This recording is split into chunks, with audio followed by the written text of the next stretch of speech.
এই পর্বে আমরা দেখব ক্যালকুলেটরের মাধ্যমে কিভাবে দশমিক যুক্ত বাইনারি থেকে অক্টালে রূপান্তর করতে পারবো।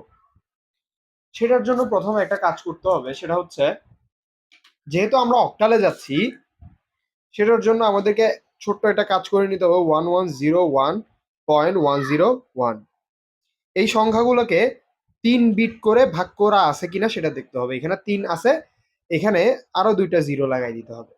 ঠিক আছে, তাহলে জিনিসটা কি হয়ে গেল, 3 বিটে ভাগ হয়ে গেল। তারপরে এখানে 3 বিট ঠিকই আছে। এবার আমরা কি করব, এবার আমরা এই অংশটা নর্মালি রূপান্তর করব, এই অংশটাও নর্মালি রূপান্তর করব। কিভাবে? এটা বাইনারি থেকে অক্টালে নেই। নর্মালি আমরা রূপান্তর করা শিখছি।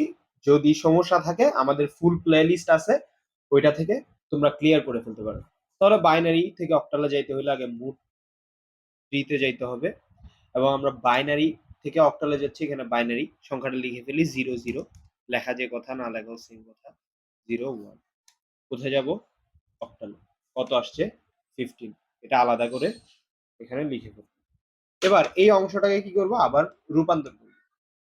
বাইনারি থেকে কোথায়? অক্টালে। এখানে বাইনারি বাইনারি 101 কোথায় যাব আমরা? অক্টালে যাব। সিম্পল। তার মানে এই অংশটা 5, এখানে আগের দশমিক, দশমিকের জায়গায় দশমিক বসে যাবে। This is the octal value.